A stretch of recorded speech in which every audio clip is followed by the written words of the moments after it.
एक बहुत बड़ी कंपनी में ऊंचे पद होने के चलते मुझ पर काम की जिम्मेदारियां इतनी ज़्यादा थी कि मैं कब सुबह से शाम और शाम से रात हो जाती है इसका हिसाब रखने की फुर्सत नहीं मिलती।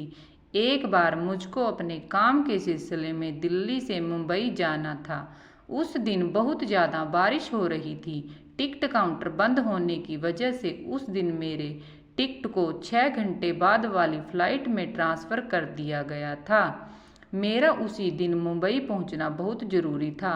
कोई और ऑप्शन मौजूद ना होने की वजह से मैं वहीं इंतज़ार करने लगा। बारिश इतनी तेज थी कि मैं कहीं बाहर भी नहीं जा सकता था, तो मैं अपने आईपैड पर किताब पढ़ने लगा। अभी 5 मिनट ही बीते होंगे कि एक लड़की मेन गेट से भागती हुई और सीधा टिकट काउंटर पर आकर रुकी। उसकी सांसें बहुत जोरों से चल रही थी। उसे देखकर लग रहा था कि वह बहुत दूर से भागती हुई आ रही है, शायद बारिश से बचने के लिए। लेकिन अगर ऐसा ही था तो भी उसकी कोशिश कहीं से भी कामयाब होती नजर नहीं आ रही थी। वह सिर से पैर तक भीगी हुई थी। यूं तो देखने में वह बहुत खूबसूरत नहीं थी, लेकिन उसके बाल कमर से 2 इंच नीचे तक पहुंच रहे थे और बड़ी बड़ी आंखें उसके सांवले रंग को संवारे हुए थी, उसकी शख्सियत को आकर्षक बना रही थी। तेज बारिश की वजह से उस लड़की की फ्लाइट लेट हो गई थी। वह भी मेरी तरह मायूस होकर सामने वाली कुर्सी पर आकर बैठ गई। मैं कब किताब छोड़कर उसे पढ़ने लगा था, इसका एहसास मुझे तब हुआ जब मेरे मोबाइल पर फ़ोन की घंटी बजी। ठीक उसी वक्त उसने मेरी तरफ देखा और तब तक मैं भी उसे ही देख रहा था, लेकिन चेहरे पर कोई भाव नहीं था। मेरे उस पल की नज़रों से बचाते हुए फ़ोन को उठा लिया। मैं जल्दी जल्दी फ़ोन पर बात ख़त्म करके उसे देखने लगा। उसने भी मेरी ओर देखा और इशारे में खींच कर पूछा कि क्या बात है। मैंने अपनी हरकत पर शर्मिंदा होते हुए उसे इशारे में ही जवाब दिया कि कुछ नहीं। उसके बाद वह उठकर टहलने लगी। मैंने फिर से अपनी किताब पढ़ने में ध्यान लगाने की कोशिश की, पर न चाहते हुए भी मेरा मन उसको पढ़ना चाहता था। पता नहीं उस लड़की के बारे में जानने की इच्छा हो रही थी। कुछ मिनट ही बीते होंगे कि वह लड़की मेरे पास आई और बोली, सुनिए, क्या आप कुछ देर मेरे बैग का ध्यान रखेंगे? मैं अभी 5 मिनट में चेंज करके वापस आऊँगी। जी ज़रूर, आप जाइए, मैं ध्यान रख लूँगा, मैंने मुस्कुराते हुए कहा। थैंक यू, सिर्फ 5 मिनट, इससे ज़्यादा टाइम नहीं लूँगी आपका। यह कहकर वह बिना मेरे जवाब का इंतज़ार किए वो रूम की ओर चली गई। 10-15 मिनट बीतने के बाद भी जब वह नहीं आई तो मुझे घबराहट होने लगी कि कहीं उसे कुछ हो तो नहीं गया। वैसे भी वह थोड़ी बेचैन सी लग रही थी। मैं उसे देखने जाने के लिए उठने ही वाला था कि वह मुझे सामने से आती हुई नजर आई। उसे देखकर मेरी जान में जान आई। वह ब्लैक जीन्स और वाइट टॉप में बहुत अच्छी लग रही थी। उसके खुले बाल, जो शायद उसने सुखाने के लिए खोले थे, किसी को भी उसकी तरफ खींचने के लिए काफ़ी थे। वह अपना बैग उठाते हुए फीकी सी हंसी के साथ मुझसे बोली, सॉरी, मुझे कुछ ज़्यादा ही टाइम लग गया। Thank you so much. मैंने उसकी तरफ देखा और उसकी आंखें लाल लग रही थी, जैसे रोने के बाद हो जाती हैं। आंखों की उदासी छिपाने के लिए उसने मेकअप का सहारा लिया था, लेकिन उसकी आंखों पर बेहतरीब से लग रहा था। काजल बता रहा था कि उसे लगाते वक्त वह अपने आप में नहीं थी, शायद उस समय भी वह रो रही हो। यह सोचकर पता नहीं मुझे दर्द हुआ। मैं जानने को और ज़्यादा बेचैन हो गया। आखिर क्या बात है? कुछ देर बाद देखा तो वह अपने बैग में कुछ ढूंढ रही थी। उसकी आंखों से आंसू बह रहे थे, शायद उसे अपना रुमाल नहीं मिल रहा था। उसके पास जाकर मैंने अपना रुमाल उसके सामने कर दिया। उसने बिना मेरी तरफ देखे मुझसे रुमाल लिया और उसमें अपना चेहरा छुपाकर जोर जोर से रोने लगी। वह कुर्सी पर बैठी थी, मैं उसके सामने खड़ा था। उसे रोता देखकर जैसे ही मैंने उसके कंधे पर हाथ रखा वह मुझसे चिपक गई और जोर जोर से रोने लगी। मैंने भी उसे रोने दिया। वे कुछ पल खामोश और अफसानों की तरह गुजर रहे थे। कुछ देर बाद जब उसके आंसू थमे तो उसने खुद को मुझसे अलग कर लिया, लेकिन कुछ बोली नहीं। मैंने उसे पानी पीने को दिया जो उसने बिना किसी झिझक के ले लिया। फिर मैंने हिम्मत करके उससे सवाल किया, अगर आपको बुरा ना लगे तो एक सवाल पूछूं? उसने हाँ में अपना सिर हिलाकर अपनी सहमति दे दी। आपकी परेशानी का सबब पूछ सकता हूँ? सब ठीक है ना? मैंने डरते डरते पूछा। सब सोचते हैं कि मैंने गलत किया, पर कोई यह समझने की कोशिश नहीं करता कि मैंने वह क्यों किया। यह कहते कहते उसकी आंखों में फिर से आंसू आ गए। क्या तुम्हें लगता है कि तुमसे गलती हुई है? फिर चाहा, उसके पीछे कोई वजह कोई भी रही हो। मैंने उसकी आंखों से आंसू आंखें डालते हुए पूछा, मुझे नहीं पता क्या सही है क्या और क्या गलत, बस जो मन में आया वह किया। यह कहकर वह मुझसे अपनी नज़रें चुराने लगी। अगर खुद जब समझ ना आए तो किसी ऐसे बंदे से बात कर लेनी चाहिए जो आपको नहीं जानता हो, क्योंकि वह आपको बिना जज किए समझने की कोशिश करेगा। मेरा ऐसा कहते ही उसकी नज़रें मेरे चेहरे पर आकर ठहर गई। उसने शक तो नहीं था, पर उलझन के बादल जरूर थे। फिर क्या इस आदमी पर यकीन किया जा सकता है? फिर उसने अपनी नज़रें हटा ली और कुछ पल सोचने के बाद फिर मुझे देखा। मैं समझ गया कि मैंने उसका यकीन जीत लिया है। फिर उसने अपनी परेशानी की वजह बतानी शुरू की। दरअसल वह एक कंपनी में काम करती थी। वहाँ उसके दो खास दोस्त थे, विकास और राहुल।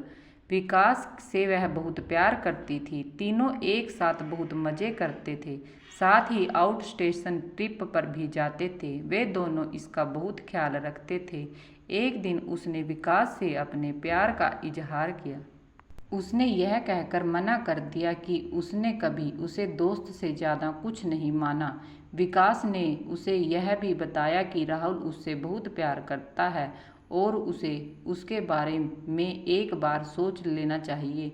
उसे लगता था कि विकास राहुल की वजह से उसके प्यार को स्वीकार नहीं कर रहा है, क्योंकि विकास और राहुल में बहुत गहरी दोस्ती थी। वह राहुल से जाकर लड़ पड़ी कि उसकी वजह से विकास ने उसे ठुकरा दिया और साथ में यह भी इल्ज़ाम लगाया कि कैसा दोस्त है, वह अपने ही दोस्त की गर्लफ्रेंड पर नज़र रखे हुए था। इस बात पर राहुल को गुस्सा आ गया और उसके मुंह से गाली निकल गई। बात इतनी बढ़ गई कि वह किसी और के कहने पर, जो इन तीनों की दोस्ती से जला करता था, उसने राहुल के ऑफिस में शिकायत कर दी कि उसने मुझे परेशान किया है। इस वजह से राहुल की नौकरी भी खतरे में पड़ गई। इस बात से विकास बहुत नाराज हुआ और अपनी दोस्ती तोड़ ली। यह बात उसने सही नहीं की और वह शहर से कुछ दिन दूर चले जाने का मन बना लेती है, जिसकी वजह से वह आज यहाँ है। यह सब बताकर उसने मुझे पूछा, अब बताओ मैंने क्या गलत किया? गलत तो राहुल और विकास भी नहीं थे, वह थे क्या? मैंने उसके सवाल के बदले सवाल किया। लेकिन विकास मुझसे प्यार करता था, जिस तरह से वह मेरी केयर करता था और रात पार्टी के बाद मुझे महफूज घर पहुंचाता था, उसने से तो यही लगता था कि वह मेरी तरह प्यार में है। क्या उसने कभी तुमसे कहा कि वह तुमसे प्यार करता है? नहीं। क्या उसने कभी अकेले में तुमसे बाहर चलने को कहा? नहीं, पर उसकी हरकत से मुझे यही लगता था कि वह मुझे प्यार करता है। ऐसा तुम्हें लगता था? वह सिर्फ तुम्हें अच्छा दोस्त समझकर तुम्हारा ख्याल रखता था। मुझे पता था कि तुम भी मुझे ही गलत कहोगे। उसने थोड़ा गुस्से में बोला, नहीं, मैं सिर्फ यही कह रहा हूँ कि अक्सर हमें भूल हो जाती है यह समझने में कि जिसे हम प्यार कह रहे हैं वह असल में दोस्ती है, क्योंकि प्यार और दोस्ती में ज़्यादा फर्क नहीं होता। लेकिन उसके ना की वजह राहुल भी तो हो सकता है ना?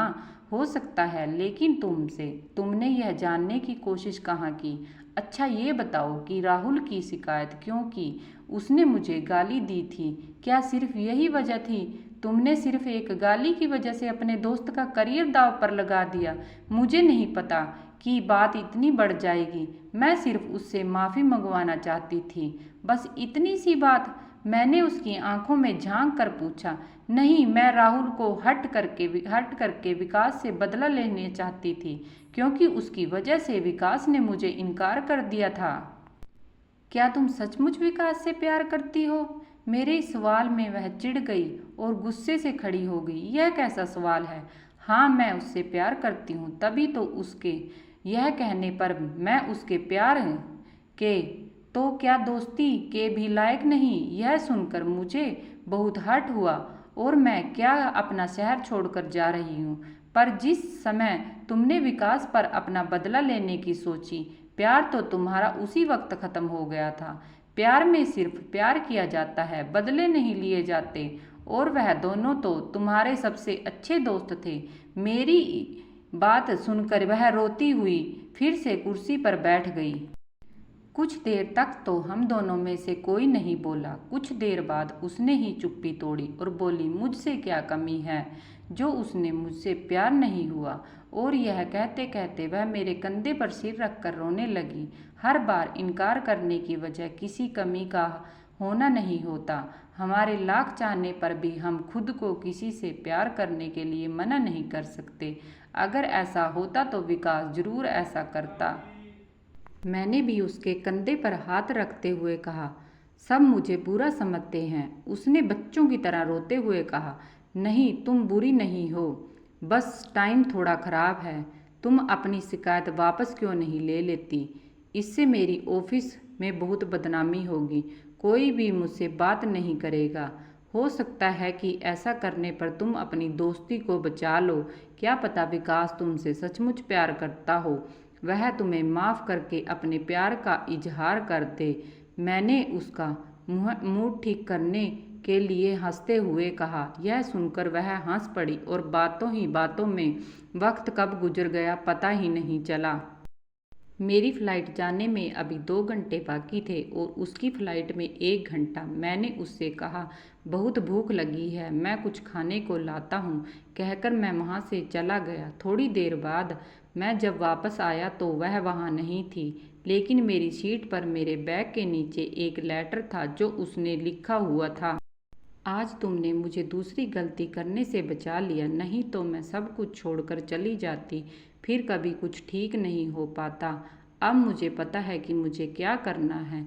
तुम अजनबी नहीं होते तो शायद मैं तुम्हारी बात नहीं सुनती और मुझे अपनी गलती का भी कभी एहसास नहीं होता। तुम अजनबी ही रहो, इसलिए मैं अपनी पहचान बताए बिना जा रही हूँ। शुक्रिया सही गलत का फ़र्क समझाने के लिए। जिंदगी ने चाहा तो फिर कभी तुमसे मुलाकात होगी। मैं खत पढ़कर मुस्कुरा दिया। कितना अजीब था, हम सब हमने घंटों बातें की लेकिन एक दूसरे का नाम तक नहीं पूछा। उसने भी मुझ अजनबी को अपने दिल का पूरा हाल बता दिया। बात करते हुए ऐसा कुछ लग रहा ही नहीं कि हम एक दूसरे को नहीं जानते। और मैं बगैर खाकर यही सोचने लगा कि वह वापस जाकर क्या करेगी। मेरी कहानी अगर आपको पसंद आए तो मेरे चैनल को लाइक, सब्सक्राइब, कमेंट जरूर कीजिएगा। धन्यवाद।